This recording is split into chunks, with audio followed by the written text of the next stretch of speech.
Olá, você que me segue no Rodrigo Silva Arqueologia, que bom estarmos aqui mais uma vez para o nosso costumeiro bate-papo sobre Bíblia, teologia, religião, arqueologia, enfim, assuntos relacionados à palavra de Deus. E para mim é um grande privilégio estar com vocês toda semana aqui. Muitas pessoas ainda não são inscritas no canal, até gostam dos vídeos que eu posto aqui, acompanham, mas ainda não se inscreveram. Por que você ainda não se inscreveu? Venha fazer parte da família do Rodrigo Silva Arqueologia, tanto aqui quanto no Instagram. Você será muito bem-vindo, tá bem? Este bate-papo de hoje eu vou falar sobre um assunto que, vez ou outra, ele é levantado por alguns críticos da Bíblia, e num primeiro momento, parece que eles têm razão em fazer essa crítica.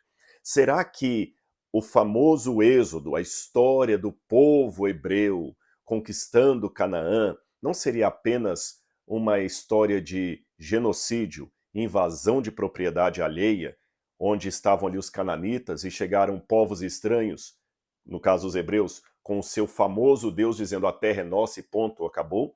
Será que nós estaríamos, ao crer na Bíblia Sagrada, apenas endossando uma história de desapropriação indevida de terras que nós não aceitaríamos se acontecesse com um dos nossos parentes, por exemplo? Esse é o assunto que eu quero discutir com vocês hoje. Apenas dizendo que parte do conteúdo que eu estou colocando nesse vídeo de hoje, ele também está nas minhas aulas do curso A Bíblia Comentada com Rodrigo Silva. São mais de 22 mil alunos e alunas de todo o Brasil, até do exterior, que estão semanalmente estudando a Bíblia comigo. Então, para você sentir um pouquinho, um gostinho das aulas que nós passamos lá, eu resolvi postar esse vídeo aqui também, tá certo? Então, só para você ter uma ideia, essa aula aqui, que eu estou passando parte dela para vocês, está no comentário sobre o livro de Josué. Mas para assistir na íntegra todo o comentário, as outras coisas que eu falo lá, que eu não vou dizer aqui, aí você tem que se inscrever no curso A Bíblia Comentada com Rodrigo Silva. E eu vou deixar aqui no descritor desse vídeo o link, caso você queira saber mais detalhes, como participar dessa, que talvez é uma das maiores escolas bíblicas do mundo, eu poderia dizer assim, porque são milhares de alunos estudando a Bíblia toda semana. E eu agradeço a Deus esse privilégio. E além de você, ao participar do curso, estar recebendo conteúdo teológico no mesmo nível de uma faculdade de teologia, alguns assuntos até em nível de pós-graduação, você também está ajudando a construir e manter o Museu de Arqueologia Bíblica do NASP. Então, o que você está esperando? Se inscreva hoje mesmo, depois desse vídeo. Bom, começando então o nosso bate-papo aqui sobre a problemática que eu acabei de mencionar para vocês, eu quero introduzi-la contando uma experiência que eu tive uma vez que eu visitei os Estados Unidos em Plymouth.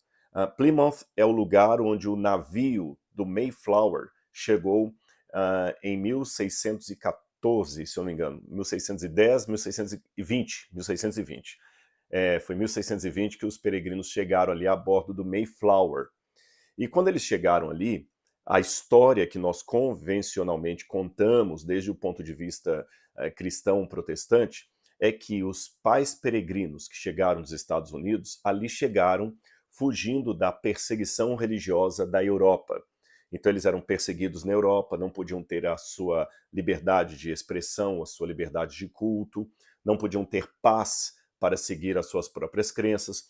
Então eles entraram em um navio, no caso o Mayflower, e atravessaram o Atlântico em busca daquele que seria conhecido como o Mundo Novo, uma terra de liberdade, uma terra onde todos teriam o seu livre-arbítrio respeitado, todos poderiam falar o que quisessem, e aí nasceu os Estados Unidos da América. Ainda de acordo com essa história convencional, os pais peregrinos, quando chegaram ali nos Estados Unidos, enfrentaram muitos problemas, como a fome, o frio, a, a animosidade dos índios, que às vezes dizimavam muitos dos peregrinos, e eles às vezes passavam tanta fome que o que tinham para comer eram alguns bagos de milho que colocavam até a mesa ali para servir aos filhos, enquanto os pais ficavam com fome porque só dava para alimentar os filhos. É em virtude dessa história que nasceu o grande feriado americano do Dia de Ação de Graças, o Thanksgiving. E nesse dia é um dia que para eles eu acho que chega a equiparar, se não for mais importante do que o Natal e outras datas do calendário norte-americano. Pois bem, essa é a história convencional. Mas quando eu cheguei lá em Plymouth, e visitei o lugar onde o Mayflower atracou ali, onde a sua âncora foi colocada, qual não foi a minha surpresa ao subir um pouquinho, ali é um parque nacional americano, quando você sobe um pouquinho acima, você tem uma outra placa de bronze colada ali, parafusada numa pedra, com dizeres: dia de murmúrio, ou de desolação, ou de tristeza. E essa placa tem o dizer: aquele dia que os americanos convencionalmente chamam de Dia de Ação de Graças, para nós é o dia de lamentação, de murmúrio, de angústia, porque nós somos índios e descendentes dos indígenas que foram massacrados pelo homem branco que chegou da Europa, expropriando a terra dos nossos ancestrais e fazendo com que até o presente momento nós, seus descendentes, sejamos tratados como escória da sociedade americana, sem direitos de cidadania como os brancos europeus e descendentes desses possuem. Nós reivindicamos que a terra, na verdade, é nossa, sempre foi nossa. Nós estávamos aqui antes do homem branco chegar da Europa, matando, dizimando muitas das nossas famílias, das nossas aldeias, extinguindo algumas tribos e deixando aqueles descendentes como nós que sobreviveram à mercê da sociedade. Então, o Dia de Ação de Graças, do ponto de vista indígena, é um dia de lamento. É um dia em que alguém de fora chegou e tomou a terra que era nossa. Forte, não é mesmo? Bom, eu não quero aqui desmerecer a história americana, nem a versão dos índios, e esse não é o meu tema. Eu quero apenas chamar a sua atenção para essa experiência que eu tive, para introduzir o assunto da Bíblia Sagrada. Você vê, do ponto de vista do americano branco, até o americano negro, afrodescendente, o Dia de Ação de Graças é aquela história que eu contei. Mas do ponto de vista do índio, ele teve a sua terra roubada pelo europeu. E a mesma coisa pode ser dita aqui no Brasil também, a quem pertence a terra. E então, será que, voltando agora dessa experiência para a Bíblia Sagrada, será que foi isso que aconteceu na história da Bíblia?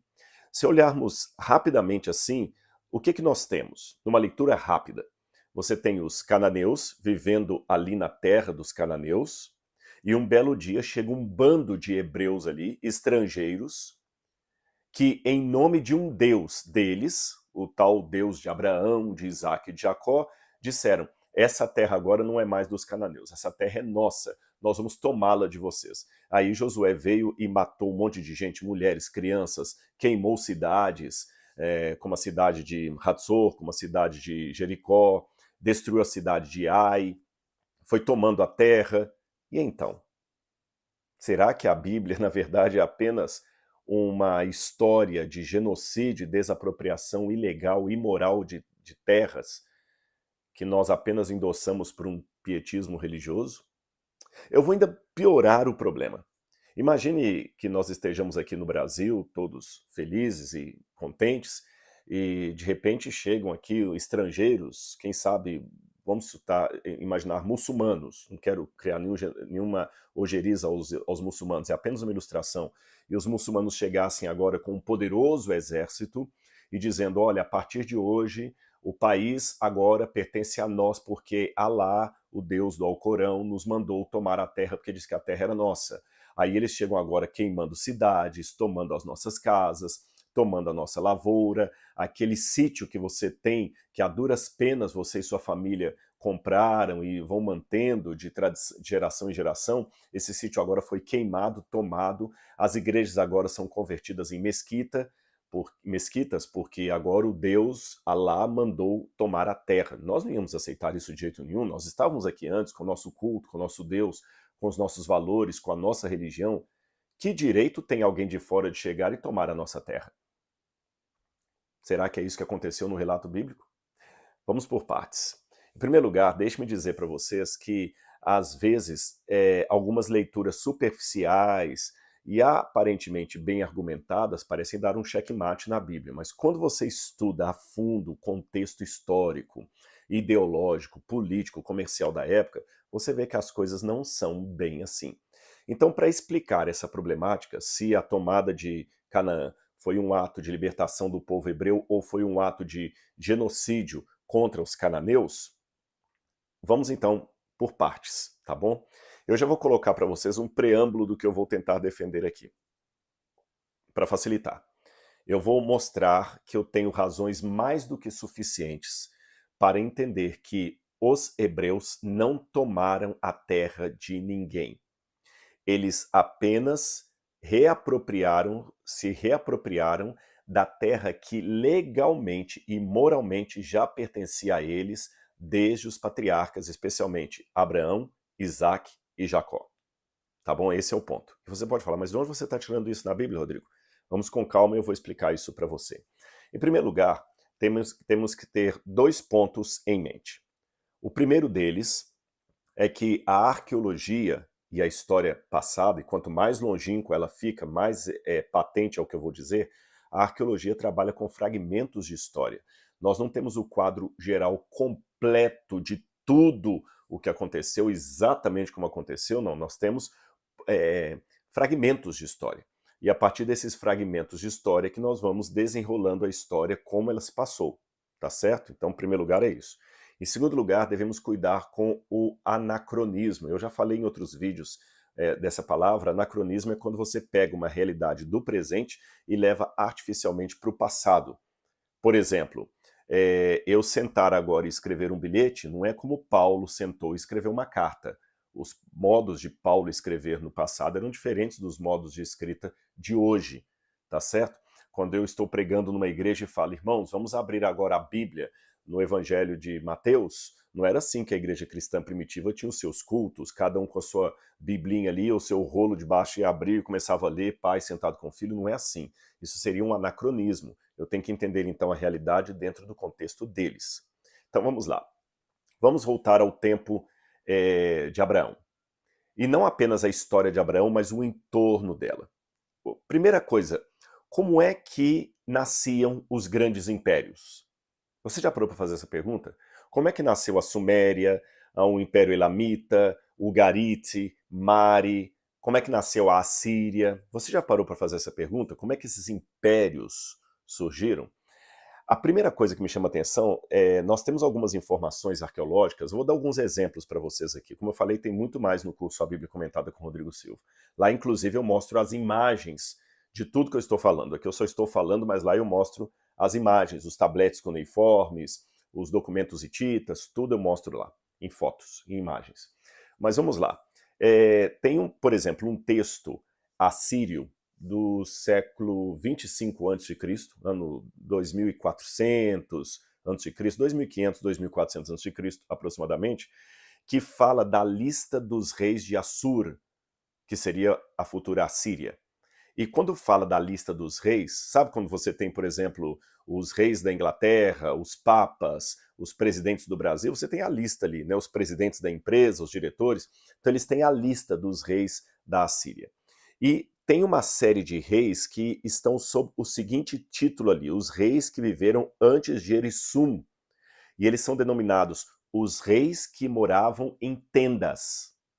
Preste atenção nessa expressão. Os reis que moravam em tendas. Então a Assíria começou como sendo, primeiro, um clã de nômades que moravam em tendas, e esses nômades que se tornaram os reis da futura Assíria. Então já tem uma pista aqui interessante. Pessoas como Abraão, que eram nômades, moradores de tendas, podiam fundar impérios. Então, quando eu estou dizendo para você que Abraão começou a fundar um império, eu não estou aqui inventando, porque a Síria começou assim. Não é só a Síria, não. Vou dar outros exemplos para você. Mas eu já estou botando isso aqui de cara para desmistificar um pouco aquela ideia, aí a advertência contra o anacronismo, aquela ideia de que uma pessoa que mora em tenda é uma pessoa pobre, miserável. A gente sempre pensa nisso, coitadinho, ele mora em tenda, não tem nem dinheiro para comprar uma casa. E não é bem assim. Eu não conheço muito a realidade dos ciganos, mas ela parece, socialmente falando, com a realidade dos beduínos. Apenas em termos de comportamento, porque os ciganos têm uma etnia completamente diferente dos beduínos. Os ciganos não são de etnia árabe, tá bom?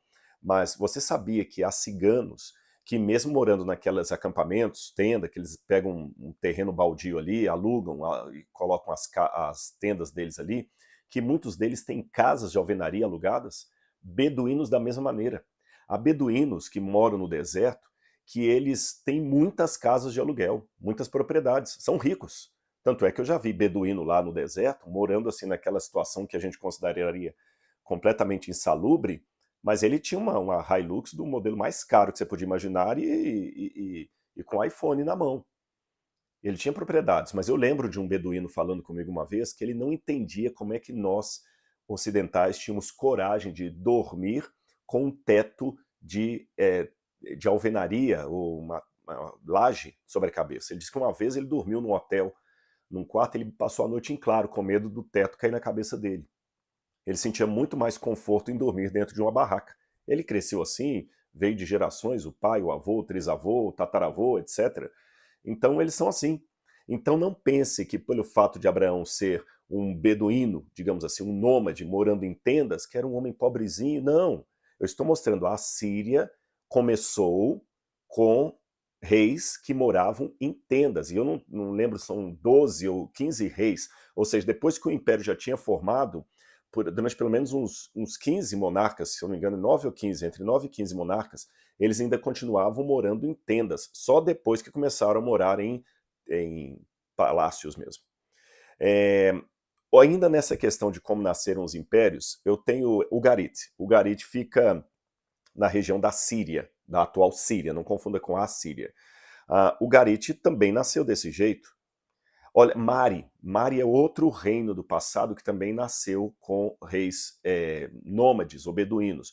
Por exemplo, o rei Simri-Li, que era rei de Mari, ele gostava de se autodenominar de o rei dos pastores nômades. Olha que interessante, o rei dos pastores nômades, assim que ele se apresentava. E você pode perguntar, tá, Rodrigo, então muitos desses nômades que moravam em tendas eram ricos e começavam impérios, mas como ele começava? Bom, havia vários modos. Em primeiro lugar, se a maior parte do Oriente Médio, você sabe que é desértico, não é? Se eu pegar mesmo o crescente fértil ali, embora você tenha o Tigre e Eufrates, que é uma área mais irrigada, o Vale do Nilo ali, né, onde você tem aqui, já estou no Egito aqui, né, o Delta do Nilo, embora você tenha essas partes mais irrigadas, mas um grande montante desse território que a gente chama de Oriente Médio é desértico. Então, como os grupos ficavam vagando pelo deserto, e eles vagavam para levar comércio, eles levavam mercadoria de um lugar para outro, então para as pessoas, para a sociedade de então, o mercador de deserto fazia um grande papel social, porque ele era a forma de trazer notícias de outra cidade, de trazer alguns tipos de alimentos, iguarias.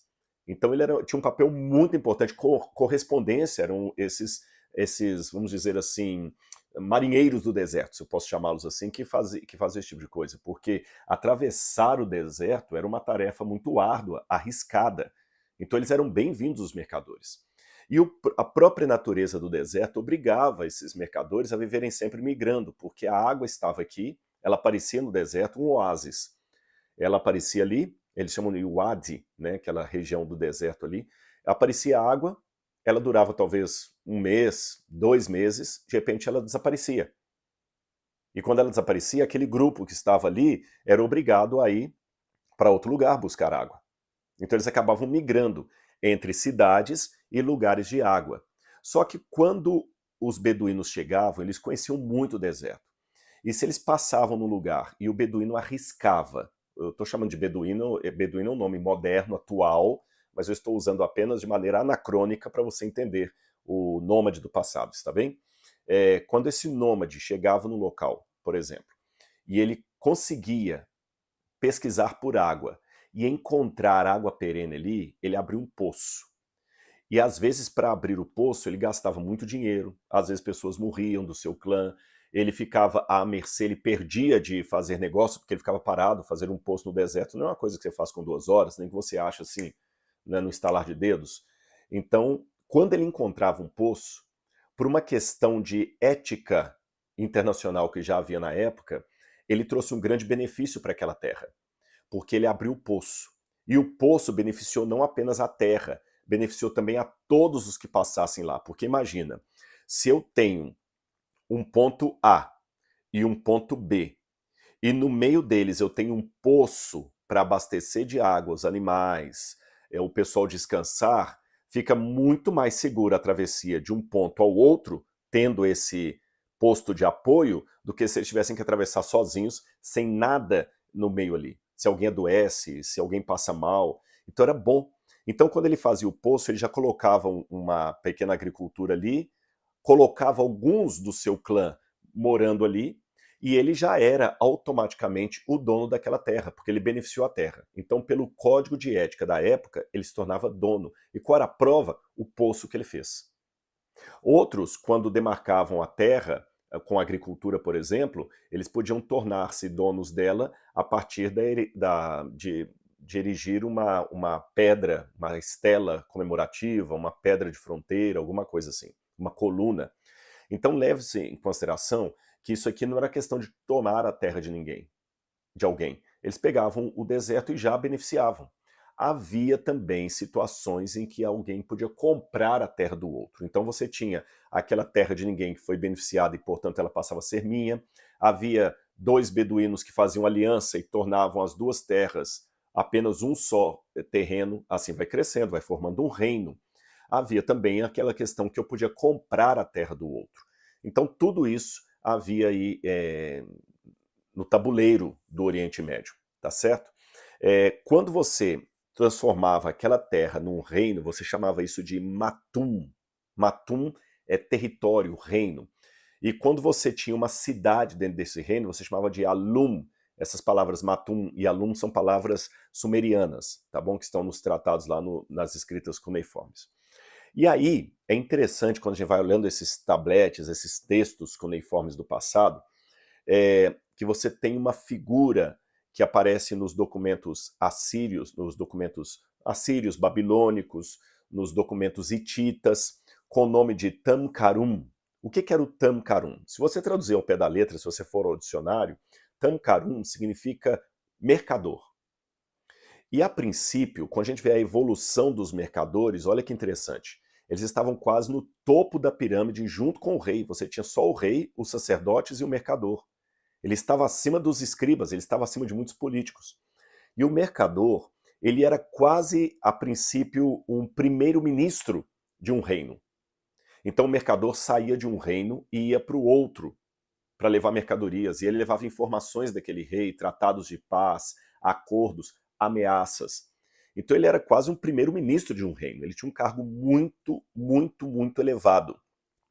Só que com o passar do tempo, esses mercadores começaram a crescer tanto, a bem da verdade, muitos desses reinos, dos quais os Tamkarum, mercadores, faziam representação, esses reinos começaram com um mercador como ele. Lembre-se disso, eu falei o caso da Assíria.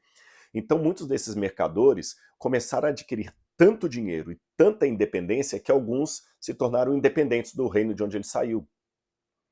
Até, isso aqui não é nenhum exagero, alguns mercadores tinham na época a mesma força de um banqueiro. Não confunda banqueiro com bancário. Bancário é o gerente da sua conta. É o rapaz que trabalha lá no caixa eletrônico. O banqueiro é o dono do banco. É o dono do banco. E alguns Tamkarum tinham tanto dinheiro que eles faziam, às vezes, de banqueiros no período do bronze. Eles emprestavam dinheiro para reis, para ajudar a financiar exército, emprestavam dinheiro às vezes para fazer um poço. Então muitos reis deviam dinheiro para os Tamkarum. Eles tinham muito poder. O Tamkarum seria, sem exagero nenhum, só para você entender, uma comparação, não é anacronismo, tá? É quase um Elon Musk, só que imagina ele com esse poder financeiro que ele tem e ainda tendo um exército. Porque ele é rico, um dos homens mais ricos do mundo, se não o mais rico, mas ele não tem exército. O Tamkarum, além de ser rico, podia ter um pequeno exército com ele. Era obrigado a ter para se proteger no deserto. E o mais curioso de tudo isso, que mesmo sendo um homem tão rico, ele continuaria morando em tendas. Isso é interessante demais. Aliás, até tem um documento hitita do século XIII a.C., que o rei Hattusili, que era o rei de Hattusha, que era a capital dos hititas, ele mandou um tratado para o rei de Ugarit, dando algumas regras sobre os Tamkarum que estavam chegando em Ugarit. Por quê? O rei Hitita estava com medo desse Tamkarum crescer tanto e ameaçar o Império Hitita. Então ele falou assim, olha, como Ugarit estava subordinado ao Império Hitita, o rei dos Eteus, ou dos Hititas, mandou uma mensagem para o rei de Ugarit. E lá na mensagem fala o seguinte, olha, coloque essas normas no seu reino. Os Tamkarum que chegarem aí só podem comercializar durante o inverno, durante o verão, que é o período da colheita, o pessoal colhe, então tem como fazer negócio com eles. Então durante o verão eles estão livres para negociar. Mas no inverno eles devem sair imediatamente de Ugarit e voltar para a terra deles ou para onde eles quiserem, não podem ficar aí. Se eles comprarem propriedade em Ugarit, eles não podem morar na propriedade durante o período do inverno, só no verão. Isso desestimularia o Tamkarum de comprar terras ali. E se alguém da terra de vocês ficar devendo dinheiro para eles, quando ele for embora, ele tem que levar essa pessoa como escrava. A pessoa não pode ficar trabalhando para ele aqui. Por que o rei Hitita fez isso? Para se proteger economicamente e também militarmente dos Tamkarum que estavam chegando. Agora, o mais incrível desse tablete cuneiforme é que ele fala especialmente os Tamkarum que vêm da cidade de Ura. E praticamente todos os especialistas em escrita do Antigo Oriente Médio sabem que Ura é a cidade de Ur, a mesma cidade de onde saiu Abraão. Então a coisa faz sentido. Esses comerciantes saíram de Ur para explorar o Novo Mundo, então Abraão não foi o único. É como os grandes navegadores que saíram da Europa em busca de novas terras, mas somente Cristóvão Colombo conseguiu achar um continente, depois Pedro Álvares Cabral o Brasil, não é isso? Mas você teve outros navegadores, você teve Vasco da Gama, você teve Américo Vespúcio, você teve vários outros aí, mas nem todos lograram êxito. Então Abraão, quando ele saiu de Ur dos Caldeus, e é interessante que ele sai de Ur e vai para Padam Aram. Olha que interessante, Padam Aram fica na Síria. Depois o pai de Abraão morre em Padam Aram e Deus fala com ele para sair dali e ir para uma terra que Deus ia mostrar. Então, Abraão realmente não tinha como crescer na Síria, porque, embora esse tratado que eu falei com vocês é do século XIII, nós temos indícios que isso já havia um pouco antes, na época do bronze, bronze médio mais ou menos. Então, o que eu estou dizendo para vocês? Deus falou a Abraão, eu vou te mostrar uma terra onde você vai crescer. E levou Abraão para onde? Para a terra de Canaã, onde não havia as leis hititas, onde a terra estava bem virgem ainda. Havia, sim, povoados aqui e acolá, como o pessoal de Manre e outros mais, porém a terra ainda estava bem própria para ser explorada. Bem própria. E aí você vê na Bíblia várias vezes Abraão negociando propriedades. E o mais interessante, Abraão era um homem que chegou ali com muito poder.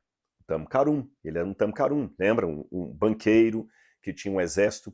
Mas interessante que Abraão nunca usou o exército dele para tomar a terra de ninguém.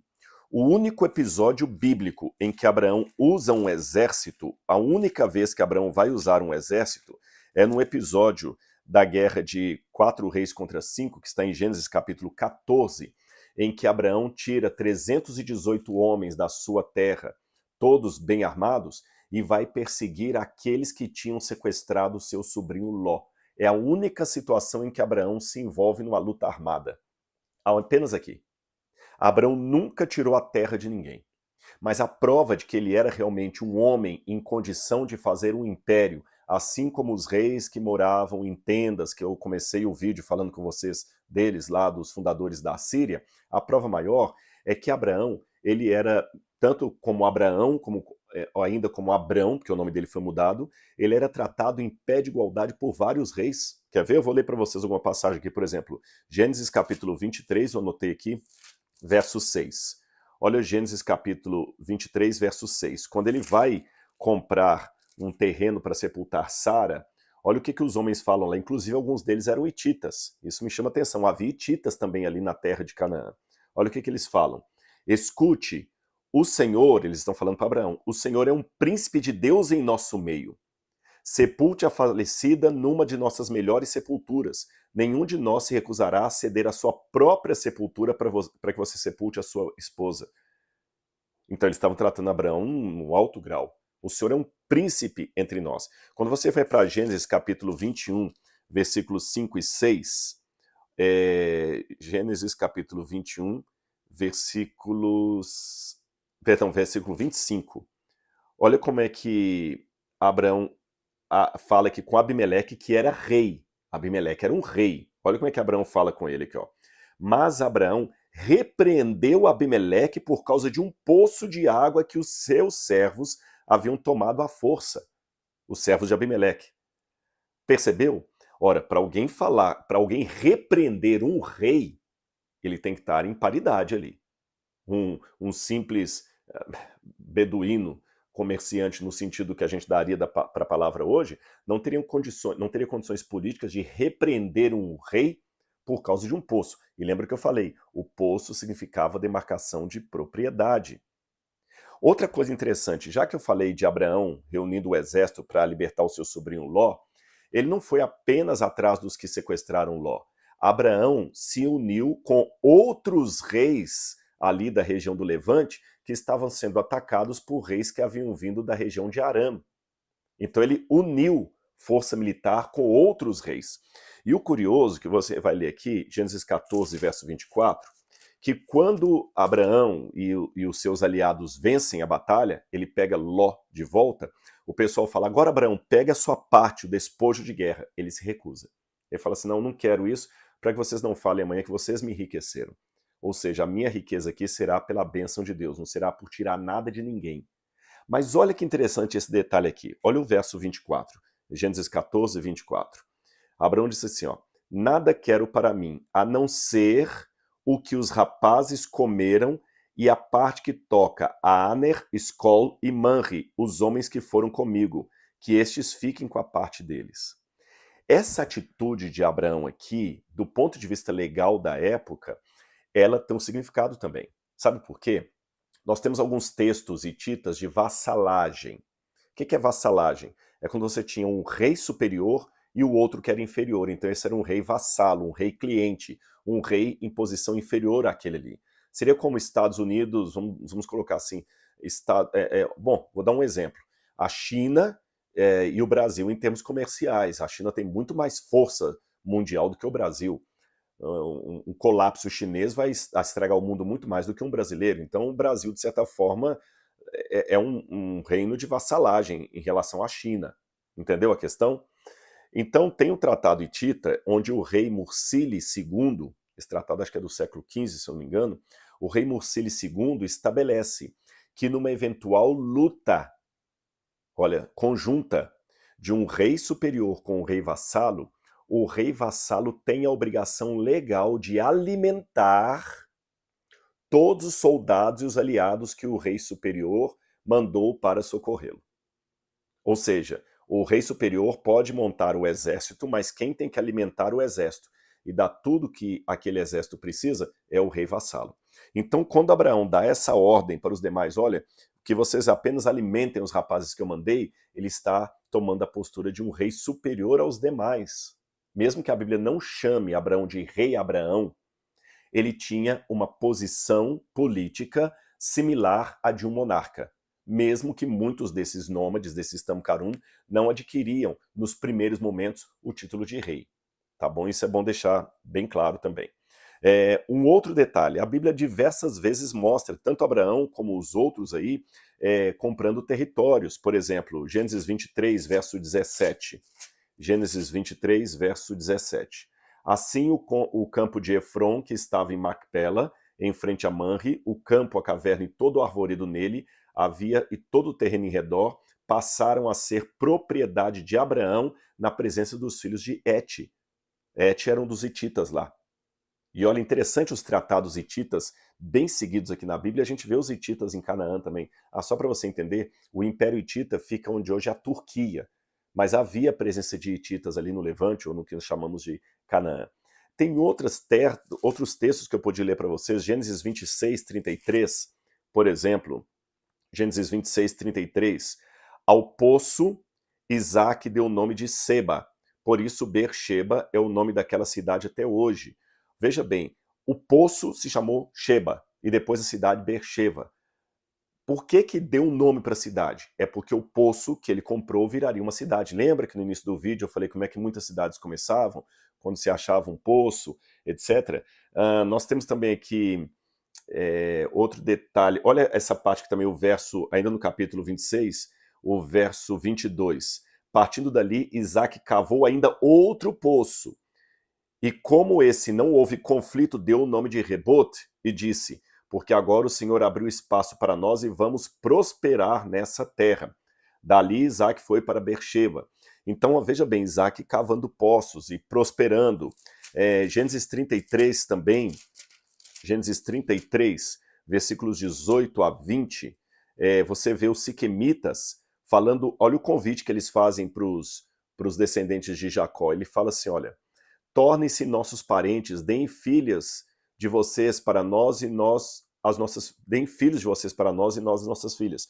Vocês habitarão em nosso meio, verso 10. A terra estará a seu dispor, morem nela, negociem, adquiram propriedades. Gente, eu poderia ler vários outros textos para vocês. Gênesis 22, 34, eu anotei vários aqui. Gênesis 49, 30, Gênesis 31, 45 a 52. São vários textos que mostram os patriarcas negociando propriedades, terras, terras, terras. Agora, para fechar o vídeo aqui, eu tenho que dar um arremate.